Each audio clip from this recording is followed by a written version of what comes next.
Hello, how's it going, everybody? Today I'm going to show you guys how I cast Bionicle masks and silicone rubber, or silicone, whatever exactly you guys want to call it. This first half of the video it's going to be pretty long. It's just me using Scotch tape to fill in the eyes here, so I can have somewhat of a perfect mold when I pour my silicone and everything. But luckily, since this first part is pretty long, I can explain some of the tools and stuff I use to make this mask, or I guess in particular to make this mold. But the tools I had set aside is I had a Scepto Knife, a glue gun, Scotch tape, plastic Spurs, or small wooden tubes. I'll explain that later in the next part. Silicone rubber. I had cardboards. I had a pre-made mold, and I'll explain the cardboard and the pre-made mold when time comes. I had my resin, my mica powder, my pipettes, and then popsicle sticks. And one thing I didn't put on here is I had these small measuring cups that I use to actually stir my resin and everything. They had small little amounts on it that I could pour in, and I could have equal parts and everything, because all the resin I use is you have to use it 1-to-1.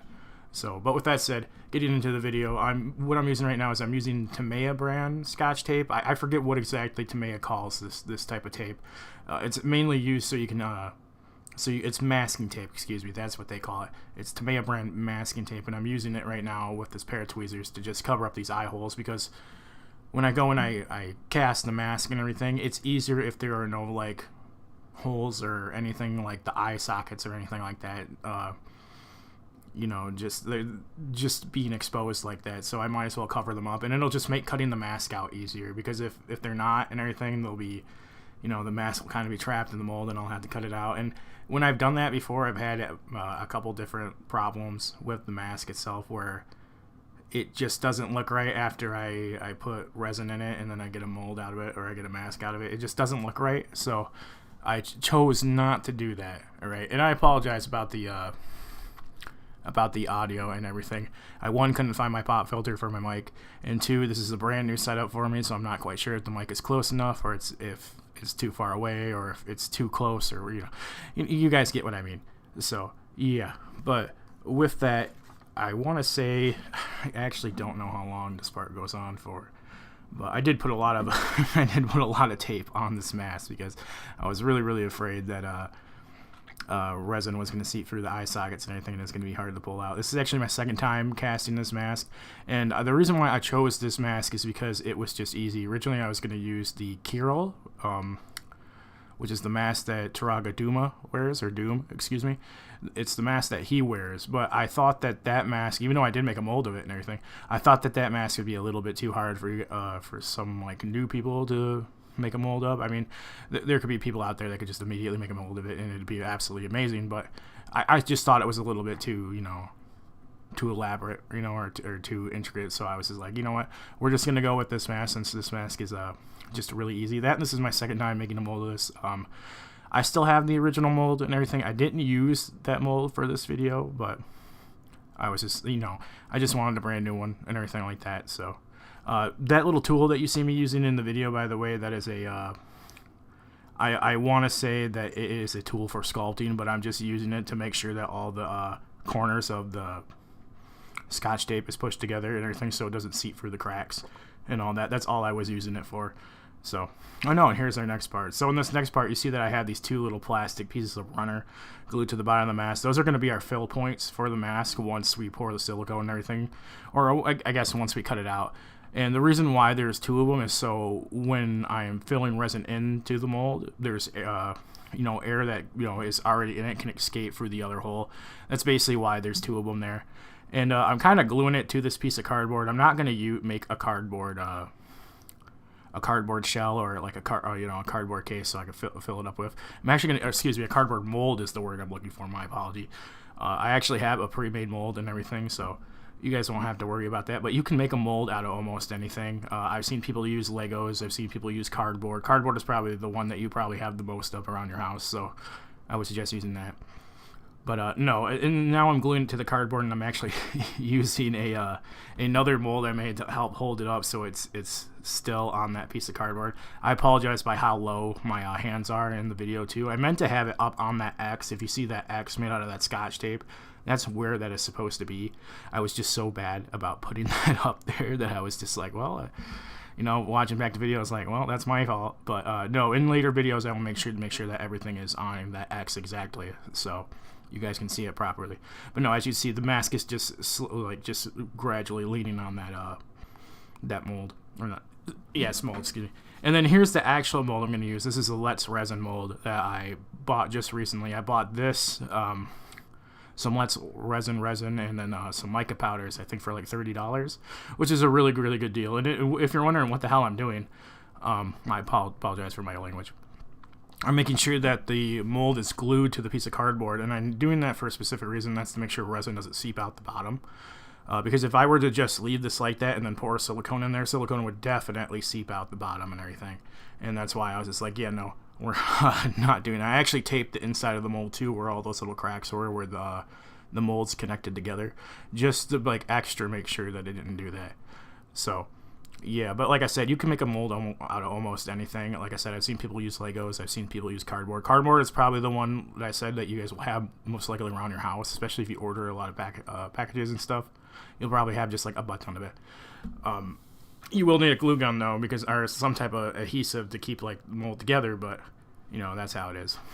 So, and now in this part right here, as you just saw, I was just pouring in all my resin and everything, and I was trying to keep my resin in that one corner as I was pouring. Personally, that's just what I've seen people do in videos. They always say keep it all in one corner and then just let it slowly fill up into the mold.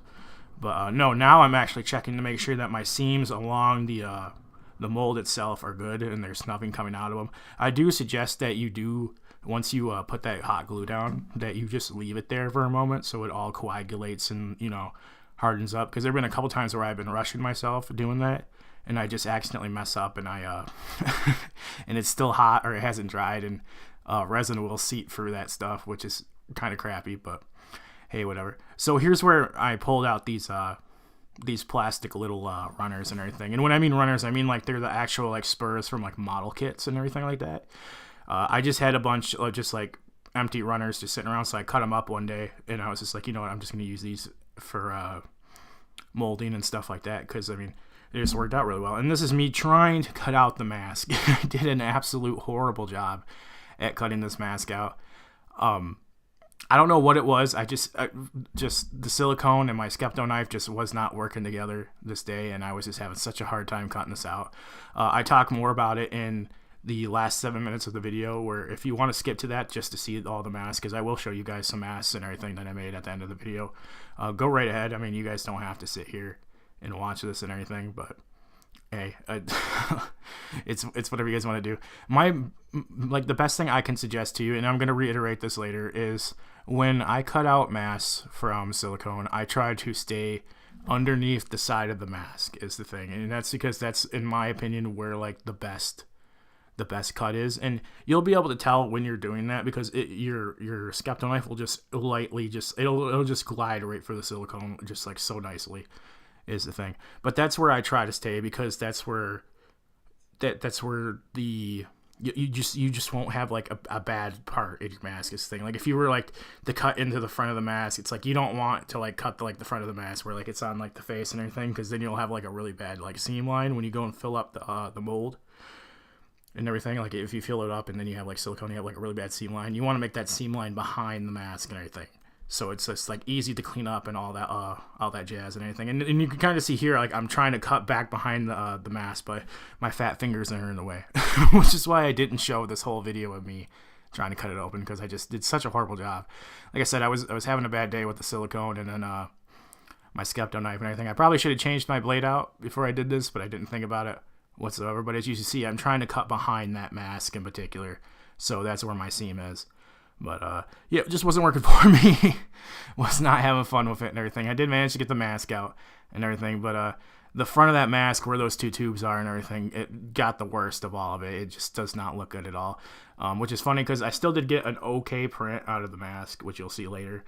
But no, I just wish it was a little bit better. It could have been a heck of a lot better, but you guys know how it is. Just sometimes that stuff happens when you're doing this and all that.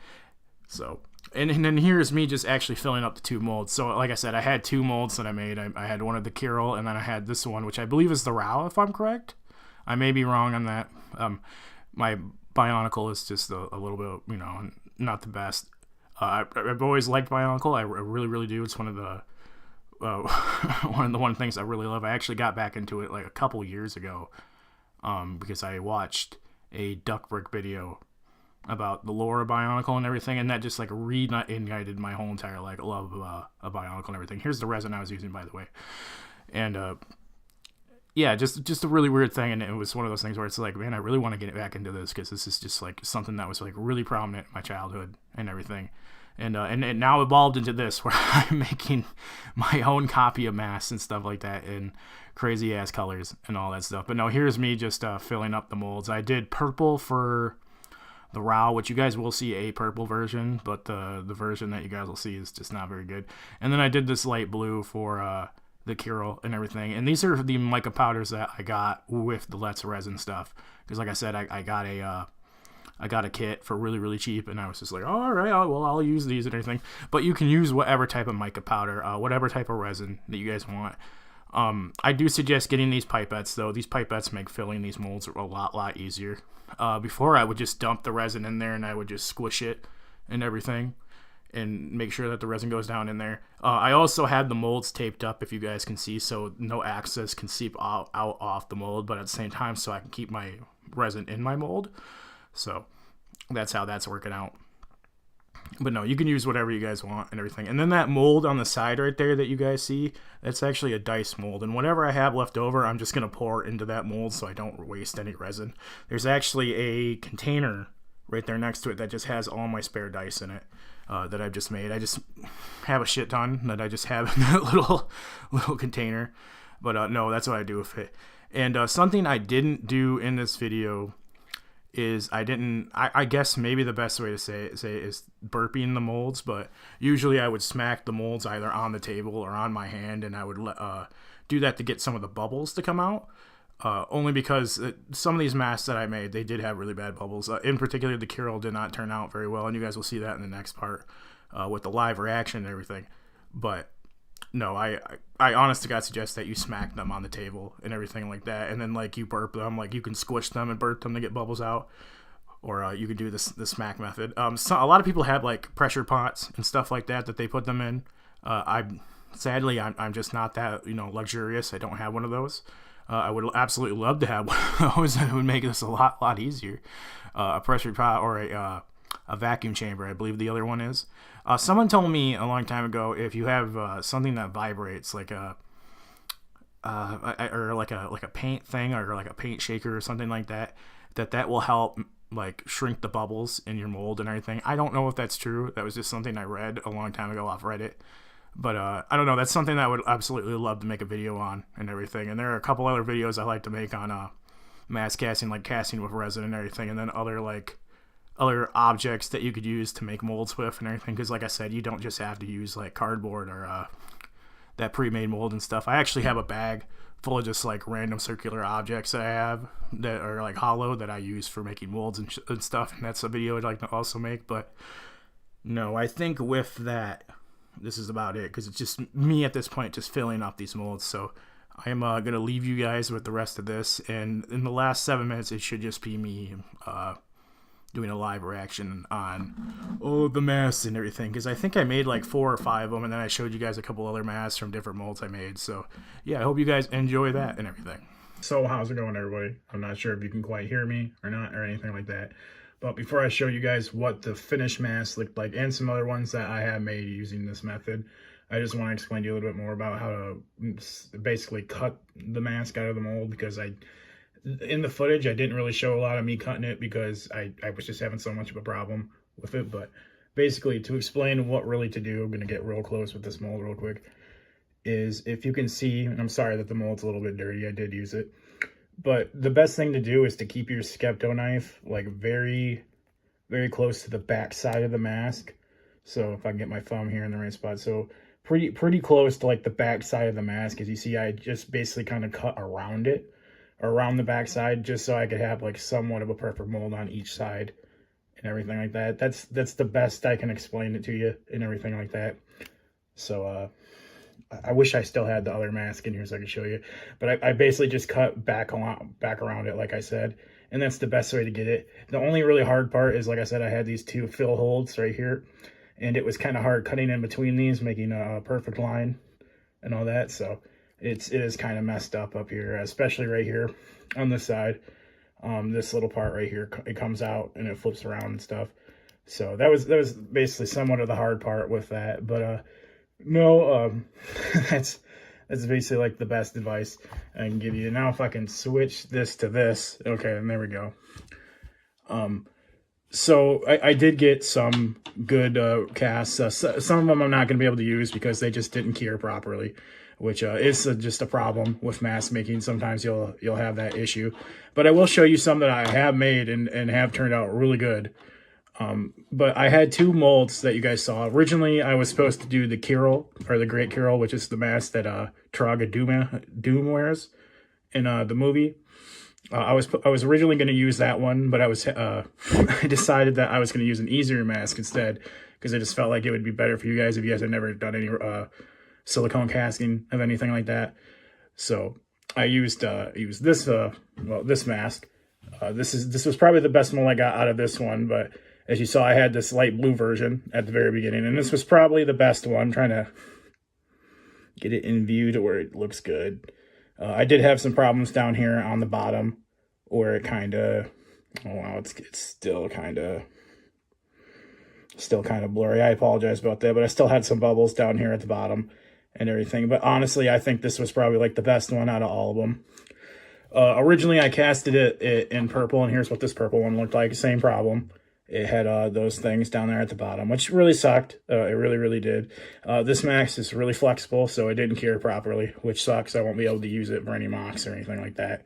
So, yeah, this happens. Here's what this Kirill turned out to be. It did not mold all the way. Originally, I did it with green, but the green one, I don't know what the heck I did with the green one. But it was the same thing. It only filled up partially. And I'll probably have to, if I ever use that mold again, I'll probably just have to give it more time to set before I put more resin into it and everything. But I do think I can get a good mask out of it. So yeah, that's how that turned out and everything. And it still needs to be cleaned up. I didn't even clean it up because it turned out so bad.